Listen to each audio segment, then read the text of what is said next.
Оройн төргий энэ өдрийн тодруулах болонгийн зочноор Улсын их хурлын гишүүн Давс руу оролцож байна. Танд оройн төргий. Оройн төргий. За. Таны хувьд бол энэ 7 хоногийн лав гарагт Монгол Ардын намын удирдах зөвлөлийн хуралдаан бус суусан. За одоогоор удирдах зөвлөлийн хурлын талаар бол янз бүрийн байр суурьтай мэдээлэл явж байна.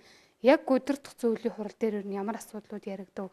За Монгол Ардын намын цөөнгүү гишүүд үр дүнд хүрсэнгүү гэдэг асуудлыг тавиад байна л да.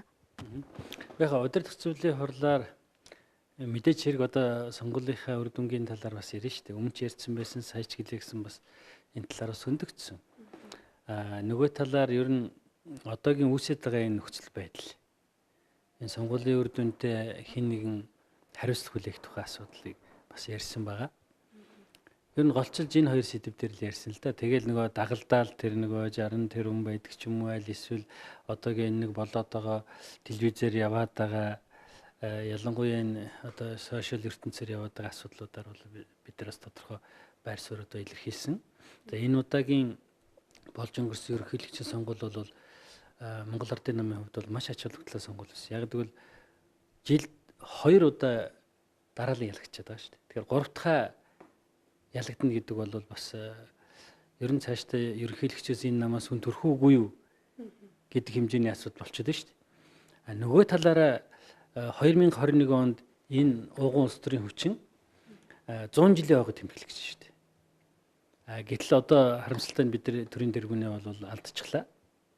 Уг нь бид нар 21 оны 100 жилийнхаа өдөр бол бас төрийн тэргүүнээ өөрийнхөө намын хүнээр одоо тавьчихъя гэсэн ийм л шин ирэмжлэлтэй бүгдээрээ тэгж хичээл зүтгэх сонгуульд оролцсон байгаа шүү дээ. Одоо тэгээ сонгуулийнхаа үр дүнг бас зарим нь зүгээр нэг одоо нэг хөрсөх гэж хүнийг морины уралдааны тухай яриад тэрнээс болоод унтсан юм шиг юм сүлүүд бас ярьж байгаа шүү дээ. Тийм байхгүй. Маш олон хүчин зүйлээс бол энэ шалтгаалсан. Энэ бол ялангуяа ард түмэн бол итгэл өгсөнгүй тийм үү? Энэ юунаас болбоо гэж. Мэдээж амьдралтай л холбоотой байгаа шүү дээ. Амьдралтай нь холбоотой байгаа. Татврын нэмчээд, хүүхдийн мөнгөний хасчаад тэгээд орохоор яаж сонгуульд олигтой үр дүн гарах юм бэ? Бид нар тухайд байр суурь илэрхийлж ирсэн. Энэ нэг талаараа засгийн газрын бүтэн жилийн хугацаанд хийсэн одоо энэ ажилд сэтгэл ханамжгүй байна гэсэн үг шүү дээ. Одоо юу гэдгийг нэр дэвшигч рүүгээ хамаг буруугч гэхэд бид өнгөрч болохгүй шүү дээ. Нэр дэвшигч мал болсонгүйгээд ингээд нэг хүнээр ингэж хайж болохгүй. Олон хүчин зүйл шалтгаалсан байна. Тэрний дотор хамгийн том нь бол энэ ард түмний амьдралыг сайжруулах үр хүлээж байгаа энэ гүйцэтгэх засаг шүү дээ. Тэгэхээр гүйцэтгэх засгийн ажил бол тэр олон нийтийн сэтгэл ханамжийг авч чадсангүй. Тийм учраас би удирдах зөвлөлдөө ямар санал гаргасан гэхээр улс төрийн хүрээнд бол одоо удирдах зөвлөл бүрэн бүрэлдэхүүнээр хариуцлага хүлээе. Бид бас сонгуулаа буруу зохион байгуулж удирдсан байж магадгүй. Яг л янз бүрийн мэдээллүүд алдагдлаа. За тэгээд тэр нэг асуулт хариулт телевизийн мэтгэлцээ энэ тэрийг муу зохион байгууллаа. Энэ талаараа удирдах зөвлөл бүрэн бүрэлдэхүүнээр огцорё. Ард түмнийхээ сэтгэл ханамжийг одоо дээшлүүлж чадаагүй засгийн газар бас одоо үйл ажиллагааныхаа хариуцлага тооцоо. Бидэрт 2 удаа муу тавьчлаа шүү дээ. Тийм биз? Сая 2 удаа сонгуул 2 удаа муу тавьчлаа. 2 удаа муу тавьсан хүнийг ер нь яа тийм? Шалгалтанд 2 удаа муу авчвал ахиж шалгалтанд ордгоо. Орохгүй шүү дээ. Тийм учраас бол одоо намын удирдлага шинчлэгдээл тэгэл шинэ маягаар шинжилгээ хийгээл ингээл дараагийн 20 оныхоо сонгуул руу орох хэвээр. Улс төрийн соёл бол тийм байх хэвээр. Тийм учраас би улс төрийн соёлоо бодоод удирдах зөвлөл засгийн газар бүрэн бүрэлдэхүүнээр ард түмнээсээ бидний бүтэн жилийн хийсэн ажил одоо бас үр дүнгүй байлаа уучлаарай. Бид нар дахиад одоо бага бүрдүүлээд ингээд зүтгэя. Амсан амлалтаа биелүүлэхийн төлөө бид заавал хичээнэ зүтгэнэ биелүүлнэ гэд ингэж хэлээд явъя гэхээр л одоо үгүй гэдэг юм л та. Үгүй гэдэг. Тэгээ өөртөө юу гэж бодож байгааг бол ерөөсөө ингэж нэг тийм одоо их мэдлийн төлөө болчихсон. Тэгээ хүн нэг юм хэлээд одоо та нар хариуцлагагүй хандсан байж тээ ард түмд өнгө тавьчих ш тэгээд тэгэхээр урдаас бол бараг л одоо их мэдл булаацалж байгаа юм шиг яг өөрсгөө сэтгэдэг байхгүй юу? Их мэдлийн төлөө өөрөө одоо ингэж улааран хамгаалаад байгаа шиг сэтгэхэд энэ та нар одоо нэг шинжлэхэд ард түмнээс уучлах гэхээр их мэдл яриа сууж. Ард түмэн бол одоо дөнгө тавьсан шүү дээ. Тийм учраас тэрний төлөө бид нэр одоо соёлтой жишээлбэл Солонгос Японыг харалт ард түмнээс уучлах учиж шүү дээ. Бидний ажил буруу байж уучлаарай. Бид нар дараагийнхаа одоо багаараа ажиллая гэдээ ингэ явж болно шүү дээ. Тэгжилээ шүү дээ бус улс орно. Тэгэхээр намын даргуул хариуцлага хүлээж болох. Тэгэхээр засгийн газрыг огцруулна гэхээр ардчилсан намын хамгийн том алдааг давтах гэж ийн гэж нэг хэсгэд хэлээд байна. За нөгөө талдаа харах юм бол Монгол Ардын намынхан засгийн газраа огцруулж дараагийн хүмүүс бас сайд дарга болох гээд ингээд шийдчихэд байгаа асуудал байна уу? Хитрхийн нэг тал руугаа дайраад байгаа ч гэдэг юм уу? Гэхдээ тэгээд яах юм? Энэ засгийн газар дүүн тавьчих шүү дээ. Тэр инквалд гэдэг хүн дангаараа энэ сонгуулийн хариуцлага хүлээж болохгүй шүү дээ. Тэр хүн өмнөх улсын хурлын сонгуул, орон нутгийн сонгуульд удирдах орол ялсан шүү дээ. Тэгэхдээ ард түмэн юунд итгэсэн юм? Амьдрал сайжруулах байх л гэж итгэсэн шүү дээ. Улс орныхоо хөгжлийг өөдөн татах байх л гэж итгэсэн шүү дээ. Тэгээ жилийн ажлын ард түмэн үнэлээд энэ болохгүй байна л гэсэн л асуудаг шүү. Тэр чинь инквалд гэдэг хүндээ биш. Тэр энэ ажлыг хийж байгаа тэр гүйцэтгэх засаглал тавьсан дүн байхгүй юу? Тэгээ яах ингээл одоо бид нар дахиад нэг оролдоод үзье гээл. Хөө чи шалгалтанд 2 удаа муу авчихаар 3 дахь амжилт гардаг шүү дээ. Оролдогчгүй шүү дээ. Тийм учраас одоо ингээд дахиад үтгэхнэ гэвэл энэ одоо олон түвний нэгдэл болсон намын нэгдмэл ирэх ашгийг л хохирох байхгүй. 20 онд ахаал шалгалтын дээр 3 дахь удаа муу авах гэж шүү дээ. Тэгээд эд чи итгэл өгөхгүй шүү дээ ард түмэн.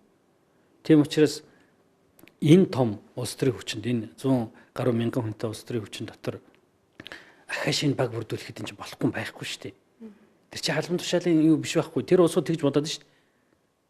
Ерөөсөө өөрсдөө яг тэр нэг албан тушаал боддог шиг та нар шинжлэхдээ одоо дараагийн шинэ багийн энэ намынхаа 170 мянган хүн дотроос бүрдүүлээд гаргаа гээл тэгэхээр албан тушаал боловсруулах гэж байна гэл ингээл тэдрэл байж ивэл албан тушаал боловсруулахгүй тэдэр зориулсан албан тушаал юм шиг ойлгож болохгүй шүү дээ. Гэхдээ чи Японд ингээд жишээлбэл засгийн газар ямар нэг хариуцлага галхам хийхээр юм уу огцорж шүү дээ. Тэглээгээд нэг урдаас тэгээ сууж ийн үгүй шүү дээ. Хийсэн ажлынхаа буруу хүлээж чадж шүү дээ. Буруугаа хүлээж сурах хэрэгтэй байхгүй. Тэр том улс төрийн том соёл өнөөдөр манад дутагтаад байна шүү дээ.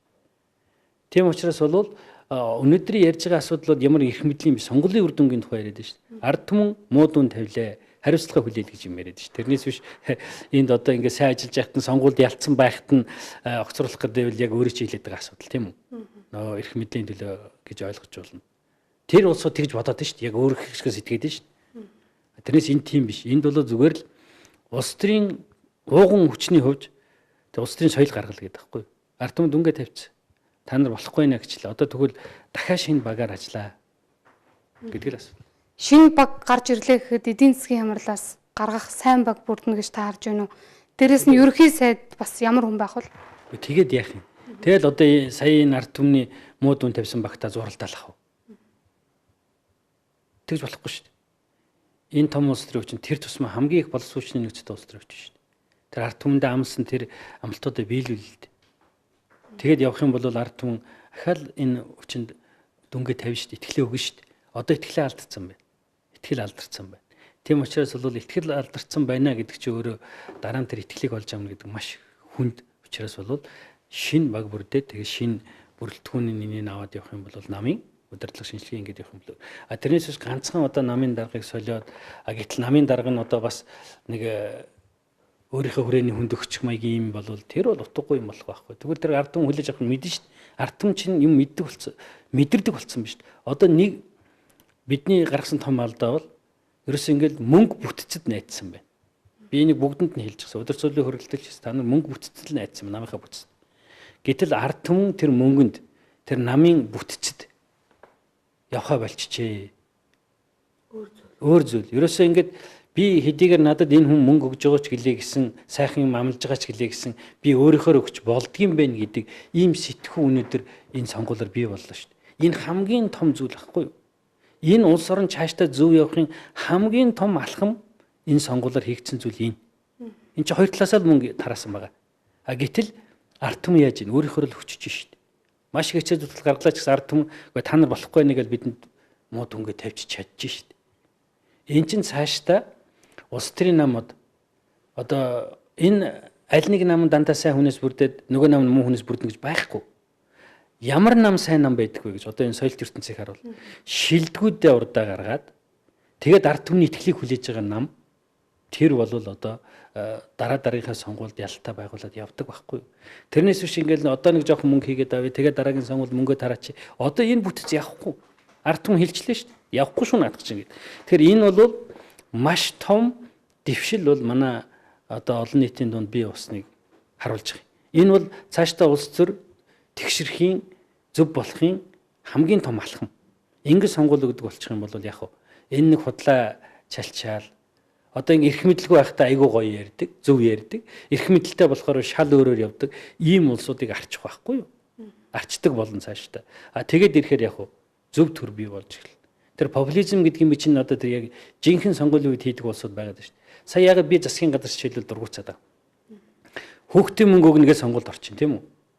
Болж гин гэд өчөж шít цаашдаа ч өгнө гэд. Тэгээ сонгуулийн үр дүн өөр болонгууд яаж ийн 18 оны 1 сарын 1-ээс өгөхгүй хон имээрээ сууж шít. Тийм учраас би засгийн газрыг одоо ер нь бол өөрчлөх зүйтэй юм байна гэж юм итгэл өмшөлтэй байна. Монгол Ардын ном сонгуульд ялагдтуулсан бас нэг шалтгааныг 60 тэрбум гэж харж байна те. Нам одоо дотооддоо энэ 60 тэрбумын хэрэг толбогдсон хүмүүстэйгээ хэрхэн хариуцлага хүлээлгэх вэ? Ер нь намын гишүүдийн байр суурь ямар байгаа вэ? Таны хувьд ямар байна? Зарим хүмүүс үл эвлүүлэг гэдээ бас өчигдөр мэдгчлээ ш. Намыг нэг чирж байгаа юм чинь энэ л биш шүү дээ. Яг тийм мөнх олсуудыг хэн дагуулж ирсэн? Яг тийм ичгүй сонжургүй зүйлийг ярьж байгаа. Тийм их суртахуунтай хүмүүсүүд энд чинь байна шүү дээ. Би түрүү хэллээ шүү дээ. Айлч нам сайн мөн хүн биш үү? Тэр сайн зөв хүмүүсүүдээ урдаа авч явж байгаа нь л арт түмэн зөв нам болно. Цаашдаа тэр нам урагшилдаг болно. Тэрнээс биш ийм хогийн ийм сэтгүүгээр ханддаг ийм хамгийн муу мухай Монголд өнөөдөр дэлгэрж байгаагийн чинь шалтгаан л энэ байхгүй юу? Өнөөдөр гайл дээр нь ч ямар бүх баялгаа гадныхан соруулаад бүр эцэстээ эх орныхоо эрх ашигыг хөдөлдөг урагч нар өнөөдөр ялгуу явж шít. Зөв зүгээр явж шít. Тэр чинь хамгийн том гутамшиг байхгүй юу да. Чарлда сайхан бэлгийг аваачаал тэр одоо бодочвол оюутлагыг 2 зарцсан шít. 2 зарц. Эхлээд баяр зөвтөргүүдэнгүү зарц. Сая үлдсэний аваачаа сайхан бэлэг зарц. Өнөөдөр оюутлагын компани бүх гадаадын компаниуд гадаадын хүн Монголд үйл ажиллагаа хийхэд 20% орлогын татвар төлөх байгуул сайхан бэлэг дур мэдээд хууль зөрчөөд 20% татварыг төлөвлөхгүй гэж тэр компани 4.1 тэрбум доллар. Чи нөгөө валютын сангийн одоо бидний өстой байдгаа барьж аваад байгаа мөнгнөөс илүү шахуу мөнгийг аваачаал 20% орлогын татвараас гадны иргэнийг чөлөөлнө гэд хууль зөрчсөн бичиг хэлгээд өгсөн хүн өнөөдөр зөв зүгээр явж шít. Зөв зүгээр явж. Ийм хүн цаашдаа Монголын төрд байдаггүй л болох хэвээр. Эх орныхоо эрх ашигыг худалддаг. Тэгээд өөрөө сайхан амьдрал ийм л хүмүүсүүдийг л байхгүй болох хэвээр. Тэгжил чадах юм бол Монгол цэвэршнэ. Хоёр зүйлийг бид нар хийх хэрэгтэй. Нэг нь бол би өнөөдөр ард түмэн дээр бол хийгдлээ гэж ойлгоод байна шүү дээ. Тэд мөнгө авлаач, янз бүрийн амлалт сонслооч, өөрийнхөө сонгуульд саналаа өгж болдсон байна, хариуцлагатайч болдсон байна гэдгийг олон түмэн ойлгосон явдал. Энэ маш зөв зүйл. Хоёрт энэ улс төрийн хүрээнд улс орныхын үндсэн эрх ашиг орж байгаа улсууд амьдрч чаддгүй тийм соёл бий болох шүү дээ. Улс төрийн соёл бий болох шүү дээ. Энэ улс төрийн намуудын дунд энэ төр засагт юм бий болох шүү дээ. Тэрнээс цааш бол бид нар зөв явж эхэлнэ. Бидэнд бүхэл баялаг биш. Энэ гадаад улс орнууд ганц нефтээр амьдарч байгаа бол бидэнд нефт нь байна, нүүрс нь байна, алтан нь байна, зис нь байна, алмазаас бусд нь байна шүү дээ. Яг муу амьдраад байгаа юм бэ. Ийм нөхдөөс болоод муу амьдраад байгаа байхгүй юу? Тэгээ сайхан хотлоо ярьж чадна, хуур чадна, мэлзэж чадна. Тэр 60 тэрбум яриад байгаа юм харалтаа чи. Тэ би ойлгохгүй болчих шít.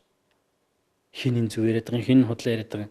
Тийм байдал орж. Тэгэхээр энэ 60 тэрбумын асуудлыг бол 60 тэрбумаас нэг тийш нь болох ёстой л доо. Тэг шийдэж ингэж 60 тэрбумд яаж өгөхгүй бол энд л ер нь ингээд өнөөдрийн төрд байгаа энэ улс төрд байгаа энэ муу мухай юм шууд харагдаж шít. Ийм л болцсон юм байна гэж 60 тэрбумд уншигдаж шít. Тийм учраас энэ 60 тэрбумын асуудлыг бол нэг тийш нь болох ёстой. Энэ том улс төрийн хүчнээс энэ асуудлыг хариуцлагын өрөөлөө тэгээд одоо салгах хэрэгтэй. Тэгэхээр ардын ном одоо 9 сард баг хурлаа хуралдуулаад их хурлын товоо зарлаад энэ ажлаа одоо намрын их ажлаас өмнө зохицуулж чадах болов ардын намын ажил одоо төрийн ажлыг залгартуулах хэсгүй эрх баригч нам дотооддоо өмнөдөө байгаа болохоор Монгол улсын ажил урагшлахгүй гэдэл бас иргэдийн шүүмжил байна л да. Маш чухал асуудал асуул. Одоо яг энэ байгаар ингэж яваад байвал яах нь вэ? Тэгэл одоо 9 саргаар 12 сарын төгсгөлд их хурлаа хийнэ гэл ингэх юм бол энэ өвлж ямар болох гэдэг вэ? Энэ ургац сураалч ямар болох гэдэг вэ? Муу шүү дээ. Тэгэхээр ингэж явах юм бол ард түмний амьдрал, нийгэм, улс орны хөгжил хохиролт. Тийм учраас яаралтай шийдэх ёстой. Энэ том намд нэг том соёл бий. Намынхаа дарга зан гэдэгтээ явдаг. Бусад улс төрийн хүчинд бол ийм соёл байхгүй шүү дээ. Энийг 70 жилийн хугацаанд бий болгосон юм ийм. Тийм учраас шинэ дарга гаргаж ирээл Тэгээд шинэ дарга дороо нэгдэд явах ус арга. Угаасаа шинэ гарч ирсэн хүн тэгээ нэгтгэл юм. Тэр бол ойлгомжтой. Тийм учраас намын хурлаа яаралтай хийгээл. Тэгэл одоо 10 сар гэж чуулган эхлэхдээ баг ер нь бид тэр шинэ одоо намынхаа дарга удирдлагын дор орол ингээл ажиллаа хийх явах хэрэгтэй шин. Намын дарга бол Монгол Ардын намын дарга бол. Хүлэн зөвшөөрөгдсөн намын дарга бол яхав. Энэ бүгдийг бадчихад. Тийм л зүйлийг хийх гэж.